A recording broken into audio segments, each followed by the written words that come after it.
केजरीवाल के फिर बदले बोल। केजरीवाल का मास्टर प्लान हुआ लीक। क्या आप नेता मांगेंगे ईडी से भीख? देश से गद्दारी कर रहे देश के ईमानदार नेता।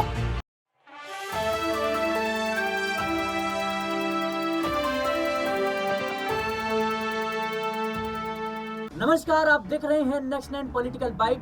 मैं हूं आपके साथ सिराज।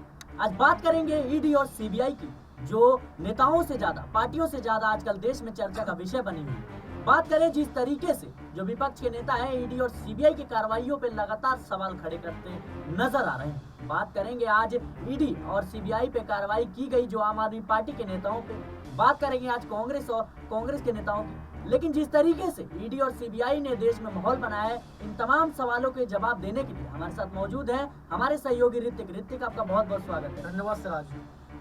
जिस तरीके से आपने देखा कि मध्य प्रदेश में जो है और छत्तीसगढ़ में, राजस्थान में तमाम जगह पे जो है चुनाव है, लेकिन ईडी लगातार एक्टिव होती नजर आ रही है। लगातार विपक्ष के नेताओं पे जो है ये कार्रवाइयां हो रही है। लेकिन वही विपक्ष का आरोप है कि जब चुनाव नजदीक आते हैं तो झूठे मामलों में जो है विपक्ष को फंसाया जाता है, विपक्ष के नेताओं को डराया धमकाया जाता है। ऐसे में आम आदमी पार्टी जो है वो लगातार बर्बाद होती नजर आ रही है। तो मेरा आपसे पहला सवाल रहेगा कि क्या ईडी और सीबीआई की जो कार्रवाई है उससे केजरीवाल किस तरीके से बच पाएंगे और आम आदमी पार्टी का भविष्य किस ओर जाएगा? देखिए, अरविंद केजरीवाल का भविष्य खत्म और चौपट माना जा रहा है। और सवाल ये था, यहाँ पर सवाल ये करना चाहिए था आपका कि अब आम आदमी पार्टी के जो तमाम नेता हैं उनका होगा क्या, जिनकी बीवी, जिनके बच्चे हैं, उनका होगा क्या। मुझे लगता है कि ईडी सीबीआई को ये कार्रवाई 10 साल पहले ही कर लेना चाहिए था, लेकिन 10 साल पहले यहाँ पर सरकार कांग्रेस की थी, तो कांग्रेस की वजह से शायद ये कार्रवाई नहीं हो पाई। लेकिन अब जब ईडी सीबीआई सक्रिय हो गई है तो आज कांग्रेस को मिर्ची लग रही है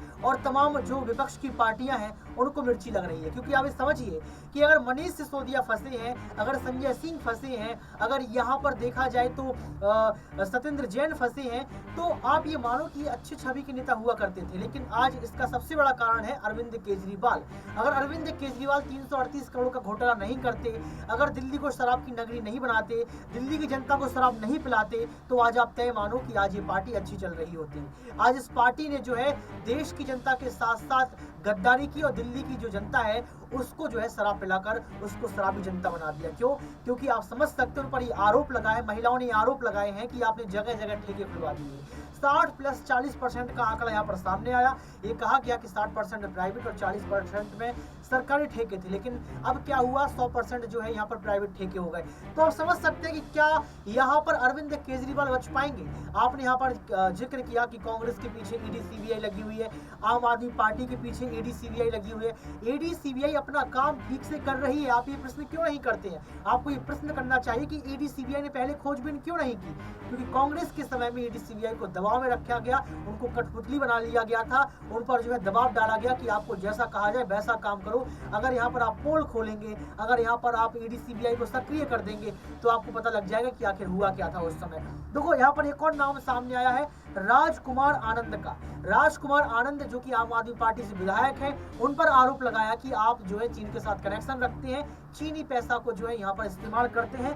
7 करोड़ रुपए की सीमा शुल्क की हेराफेरी जो है यहाँ पर देखी गई है। तो आप समझ सकते हैं यहाँ पर सिराज किस तरीके से जो है अरविंद केजरीवाल पूरे तरीके से फंस चुके हैं। और अब तो ये भी कहा जा रहा है कि अरविंद केजरीवाल जो है बहुत जल्द जेल जाने वाले हैं। जी बिल्कुल, जिस तरीके से आपने बताया। लेकिन मेरा अगला सवाल रहेगा कि जिस तरीके से आपने बताया कि ईडी को ये कार्रवाई पहले ही कर लेनी चाहिए थी, लेकिन विपक्ष भी यही लगातार सवाल उठा रहा है कि आखिर ये कार्रवाइयां चुनाव से 1-2 दिन पहले ही क्यों करवाई जाती हैं। जब 10-12 साल 15 साल पहले का मामला था तो ये जो कार्रवाई है वो 2-3 साल पहले भी हो सकता था, साल भर पहले भी हो सकता था। आप ये समझिए ना, आपने ये प्रश्न कर लिया, लेकिन किसी भी काम को हम जल्दबाजी में नहीं कर सकते, सबूत में तो होना चाहिए। गद्दी पर आम नहीं जमाया जा सकता है।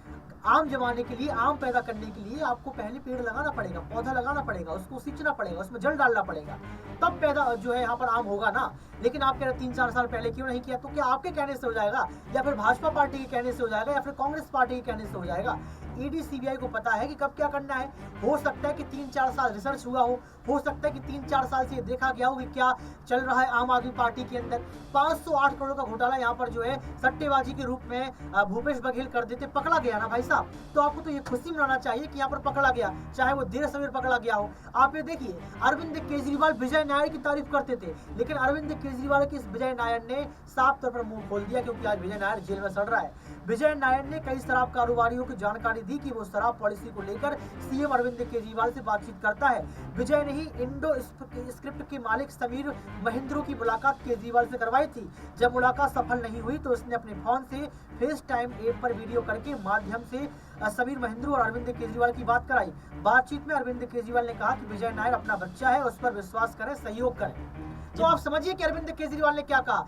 अरविंद केजरीवाल ने साफ तौर पर कह दिया कि आप टेंशन मत लो, विजय नायर अपना बच्चा है, और उसी विजय नायर ने अब पूरी पोल खोल दी सिराज। तो आप समझ सकते हैं यहाँ पर कि अब अरविंद केजरीवाल जो भविष्य की आप बात कर रहे थे वो चौपट है। जी बिल्कुल, जिस तरीके से आपने बताया, लेकिन कहीं ना कहीं ये चुनावी मंशा जो है वो साफ एक चुनाव का जो दशा है उसको बदलते हुए ईडी की कार्रवाई जो है ये चुनाव को बदलेगी। क्या, मेरा अगला सवाल आपसे रहेगा कि क्या ये ईडी की कार्रवाई से जो आने वाले विधानसभा और लोकसभा चुनाव है उस पर क्या असर पड़ेगा और किस दिशा में पड़ेगा? बिल्कुल इसका असर पड़ेगा, क्योंकि लोकसभा चुनाव हो या विधानसभा चुनाव हो, जो भी हो, उस चुनाव के पहले अगर जनता के सामने हकीकत सामने आ रही है, जनता के सामने सच सामने आ रहा है, तो आप ये समझिए कि यहाँ पर जनता समझदार है। वह समझती है कि अरविंद केजरीवाल शराब पिलाने वाले नेता है।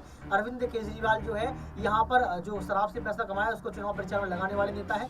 कांग्रेस पार्टी वही पार्टी है जिसके नेता जो है सट्टेबाजी करवाते हैं और उसका कनेक्शन दुबई से रखते हैं। अरविंद केजरीवाल वही नेता है जो फर्जीवाड़े के मामले में नरेंद्र मोदी को घेरते हैं कि नरेंद्र मोदी प्रधानमंत्री की डिग्री फर्जी है, लेकिन खुद उनके नेता राघव चड्ढा जो है यहाँ पर 5 सांसदों के फर्जी साइन हस्ताक्षर में फंस जाते हैं। जब सुप्रीम कोर्ट उनको लताड़ता है, सुप्रीम कोर्ट कहता है कि राघव चड्ढा जी आप सभापति से माफी मांग लीजिए, और उनका जो है जो वकील है राघव चड्ढा का वो भी जो है यहाँ पर हाँ कर देता है कि राघव चड्ढा तैयार है, सभापति के पास समय कब है। तो आप समझिए खुद के नेता फर्जीवाड़ी करते हैं और यहाँ पर फर्जी बात को लेकर सामने आते हैं। तो भविष्य की बात कर ले, ईडी सीबीआई को लेकर बात कर ले, चुनाव प्रभाव पड़ेगा। जनता यहाँ पर जो है अरविंद केजरीवाल को नकारती हुई नजर आएगी, क्योंकि तमाम ओपिनियन पोल में सामने आया है कि जो 5 राज्यों के विधानसभा चुनाव आ रहे हैं यहाँ पर अरविंद केजरीवाल की एक भी सीट नहीं निकलने वाली। जी बिल्कुल, जिस तरीके से आपने बताया कहीं ना कहीं कि अरविंद केजरीवाल की मुश्किलें लगातार ईडी और सीबीआई की कार्रवाइयों से बढ़ती जा रही है। लेकिन मेरा अगला सवाल रहेगा कि आपने बात की कांग्रेस की, आपने बात की आम आदमी पार्टी की, लेकिन एक रिपोर्ट के अनुसार किस तरीके से जो आम आदमी पार्टी और बीजेपी और तमाम जो विपक्षी दल हैं, जो ईडी और सीबीआई की कार्रवाई है इस पे सवाल उठ रहे हैं कि 90% जो है कार्रवाई वो विपक्ष के नेताओं पे, पत्रकारों पे होती है। तो आपको नहीं लगता कि क्या बीजेपी के नेता भी धोखाधड़ी में, करप्शन में शामिल है, उनके ऊपर कार्रवाई नहीं होगी? तो क्या आपको लगता है कि भाजपा सरकार चली गई? भाजपा सरकार अभी सत्ता में है, चुनाव बाकी है, और ईडी सीबीआई ने अरविंद केजरीवाल का मामला भी तो 3 सालों में पकड़ा। अरविंद केजरीवाल अभी पकड़े गए, भूपेंद्र बघेल अभी पकड़े गए। तो आपको लगता नहीं कि ईडी सीबीआई अपना काम कर रही है? वक्त लगता है, हर किसी को वक्त लगता है। अगर भाजपा पार्टी के नेता ऐसे पकड़े जाते हैं तो उन पर भी कार्रवाई होगी। आप बता दीजिए कि ऐसे कौन से नेता जिन्होंने घोटाला किया हो, आप बता दीजिए किसी एक नेता का नाम सिराज, अगर उसने घोटाला किया होगा तो ईडी सीबीआई उस पर सक्रिय हो जाएगी। तो फिर पार्टी टूटती क्यों है? जो तमाम तरह की पार्टियां हैं, खासकर हम एनसीपी की बात करें या हिमंत बिस्वा शर्मा की बात करें या तमाम जो बड़े नेता हैं उनकी बात करें, तो ये पार्टी तोड़ के जो है बीजेपी से शामिल हो जाते हैं। हर कोई अपना फायदा देखता है। आपने हिमंत बिस्वा शर्मा की बात की, आपने एनसीपी की बात कर दी, आप महाराष्ट्र पहुंच गए। तो मुझे ये लगता है कि अगर कोई फायदा देखता है, जैसे अब आपको एग्जाम्पल देते हैं, ज्योतिरादित्य सिंधिया ने जो है मध्य प्रदेश में कांग्रेस की सरकार बनाने में बहुत भूमिका निभाई थी। कांग्रेस की सरकार बन गई थी और ये कहा जा रहा था कि डिप्टी सीएम के तौर पर सिंधिया को देखा जाएगा, लेकिन सिंधिया ने अपनी जो है केंद्रीय फायदा के लिए या केंद्र में अपने आप की सत्ता को बैठने के लिए या खुद मुख्यमंत्री बनने के लिए यहाँ पर कदम उठाया और कांग्रेस पार्टी से जो है यहाँ पर विदाई लेकर जो है बागी विधायकों के साथ पहुंच गए। तो आप समझ सकते हैं कि फिर यहाँ पर ज्योतिरादित्य सिंधिया को उड्डयन मंत्री का पद दिया गया और अभी फिलहाल शिवराज सिंह चौहान के साथ वो सरकार बना रहा है। तो मुझे ये लगता है कि जो टूट फूट होती है उसमें सबसे बड़ा कारण है नेता को खुद पर कंट्रोल नहीं होना, नेता को खुद का आत्मविश्वास नहीं होना। अगर ऐसा कुछ हो रहा है तो शायद वो अपना फायदा देखते हैं। जी बिल्कुल, जिस तरीके से आपने बताया कहीं ना कहीं राजनीतिक मंशा जो है वो खास तौर पे दर्शाती है कि कोई भी नेता अगर किसी पार्टी या खास दल से छोड़कर किसी अन्य पार्टी में जाता है या कुछ भी जो कदम उठाता है, हम बात करें इंडिया गठबंधन की या कोई सा भी जो पार्टी है, वो चुनावी मंशा को दर्शाते हुए लगातार वो कदम उठाता है, कहीं ना कहीं वो अपने फायदे देखते हैं। लेकिन मैं आपसे एक छोटा और आखिरी सवाल जो है मैं पूछना चाहूंगा कि क्या ईडी और सीबीआई की जो विश्वसनीयता है, वो विश्वास जो है अभी तक देशवासियों के मन में बैठा है? आपको क्या लगता है? देखिए, विश्वसनीयता की आपने बात की, ईडी सीबीआई पर विश्वास जो है लगातार बढ़ता चला जा रहा है, क्योंकि यहाँ पर करोड़ों के घोटाले पकड़ने के लिए ईडी सीबीआई सक्रिय हो चुकी है। चाहे भूपेश बघेल हो, चाहे अरविंद केजरीवाल हो, सत्येंद्र जैन हो, राघव, कोई भी क्यों ना हो, यहाँ पर 2-2 करोड़ के भी जो है यहाँ पर लगातार घोटाले पकड़े जा रहे हैं, ठगी को पकड़ा जा रहा है। तो मुझे लगता है कि ईडी सीबीआई की निष्पक्षता पर सवाल खड़े करना ठीक नहीं। हालांकि हम कह सकते हैं कि वित्त मंत्रालय के अंतर्गत ईडी सीबीआई काम करता है, लेकिन अगर वित्त मंत्रालय भी दबाव बनाता होगा ईडी सीबीआई में, कम से कम काम तो हो रहा है। कम से कम ये पता तो चल रहा है कि 308 करोड़ का घोटाला कैसे होता है। कम से कम ये पता तो चल रहा है कि आखिर कैसे अरविंद केजरीवाल ने एक पेटी के साथ एक पेटी फ्री भेज दी। तो मुझे ये लगता है सिराज, कोर्ट में तो सबूत पेश नहीं कर पाई। क्यों नहीं कर पाई ईडी कोर्ट में सबूत? ईडी ने कहा कि वक्त लगेगा। और आप ये देखिए कि अगर कोर्ट में ईडी सबूत पेश नहीं कर पाई तो मनीष सिसोदिया की याचिका को खारिज क्यों नहीं किया गया? राहुल सेवन्नी कोर्ट से संजय सिंह को जो है झटका लगता है, सुप्रीम कोर्ट से मनीष सिसोदिया को झटका लगता है। और मुझे लगता है कि अगर यहाँ पर दूसरी बार भी याचिका दायर की जाती है तो 99.9% जो है यहाँ पर याचिका को डिसमिस कर दिया जाएगा, खारिज कर दिया जाएगा। अरविंद केजरीवाल भी नहीं बचेंगे। जी बिल्कुल, जिस तरीके से आपने बताया कि लगातार विपक्ष के नेताओं पे जिस तरीके से ईडी और सीबीआई का शिकंजा कसता जा रहा है, ऐसे में जो है चुनाव के दौरान विपक्षी नेताओं की मुश्किल लगातार बढ़ती हुई नजर आ रही है। और कहीं ना कहीं जनता के बीच ये जो माहौल है, ये बन चुका है कि जो चीजें अब जिस तरीके से उठ रही हैं, वो कहीं ना कहीं अब लोगों के मन में भय पैदा हो चुका है कि हाँ, करप्शन जो है देश में चल रहा है। और ईडी सीबीआई पे वही जो है लगातार सवाल खड़े किए जा रहे हैं। लेकिन ये जांच का विषय है और जांच आने पे ही जो सही फैसला होगा, जो संवैधानिक फैसला होगा, कहीं ना कहीं वो सामने आएगा, वो हम आपको रखेंगे। लेकिन आज के इस चर्चा में इतना ही। देश और दुनिया की तमाम खबरों के लिए आप देखते रहें नेक्स्ट 9 पॉलिटिकल बाइट।